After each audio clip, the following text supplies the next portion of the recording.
As part of this sectional module, we have gone through several topics where we have started with defining the problem statements, reviewing the dataset, and then going to the details such as filtering, aggregation, sorting, etc. Using the knowledge that have gained so far, we should be able to solve complex problems that we might encounter as per our applications. The first problem which we have defined is nothing but get total number of flights as well as number of flights which are delayed in departure and number of flights delayed in arrival. The output should contain 3 columns. They are nothing but flight count, departure delayed count, and arrival delayed count. I have developed the logic and also I have ran this notebook. As per the cell which you are seeing here, we have created an object by name Spark. Then we took care of reading the air traffic data from this location into an object called as air traffic. It is of type data frame. You should be able to review the schema related to this data frame. We have all these columns. We have gone through step by step to come up with the solution. First, we got the flights with delayed arrival. This is how you should be able to get the flights with delayed arrival.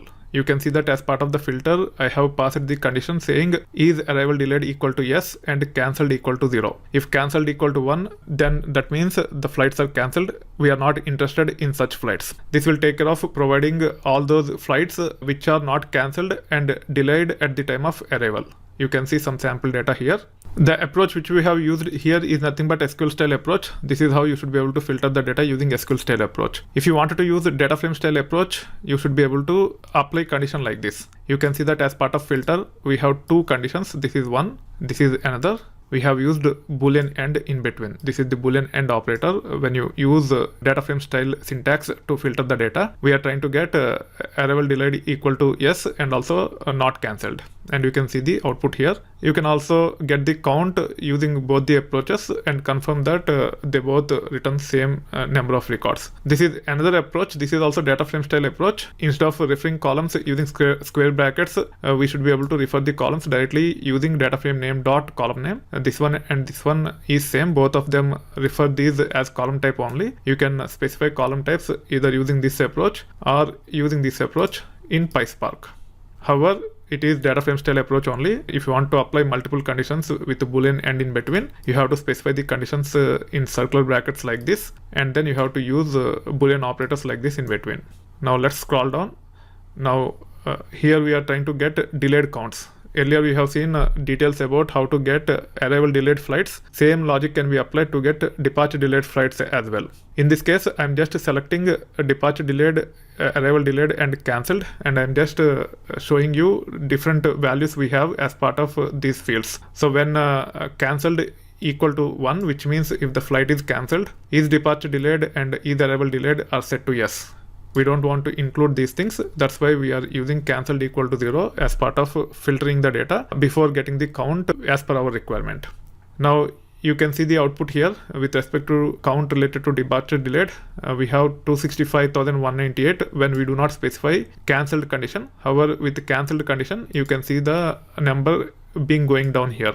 You can see I have added additional condition saying air traffic dot cancelled equal to 0. The number of flights that are delayed have gone down to 247,905 from 265,198. Same is the case with arrival delayed. Without cancelled, it is 297,956. With cancelled, it is 280,663.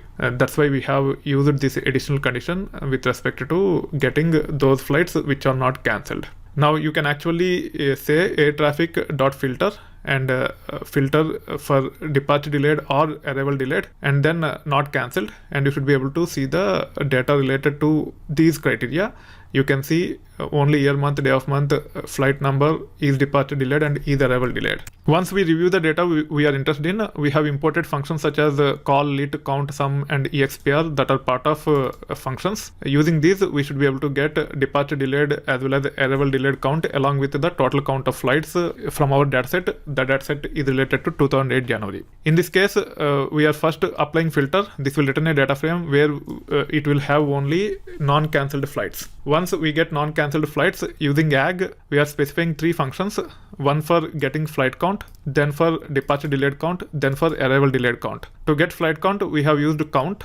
We have passed a literal to that and it will give us the flight count where flights are not cancelled as per our dataset.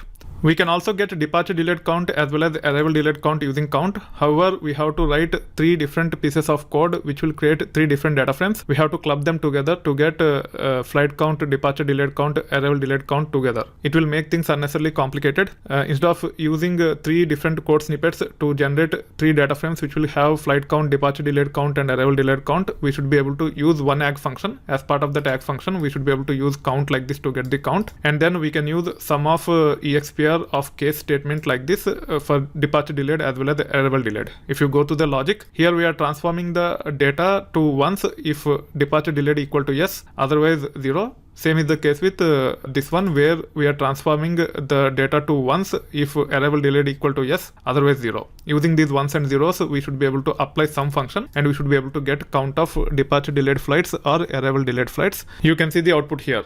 This is the total flight count considering only non-cancelled flights. This is the count related to departure delayed. This is the count related to arrival delayed. We can also use when, and we should be able to pass the logic using data frame style.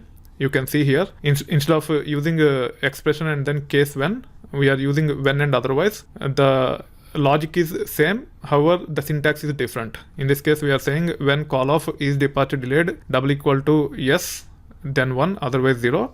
Same is the case with arrival delayed. When it is yes, then 1, otherwise 0.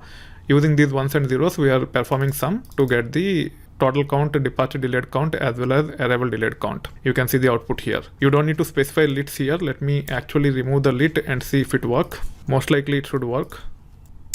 You can see it is working without any issues. It is optional to specify a lit when it comes to conditions as per when function. This is how you should be able to solve this problem of getting total flight count, departure delayed count, arrival delayed count considering non-cancelled flights using the skills that are acquired thus far as part of the module called as basic transformations. We'll be performing a couple of more tasks like this so that you are really comfortable to use the knowledge which you have acquired to solve complex problems.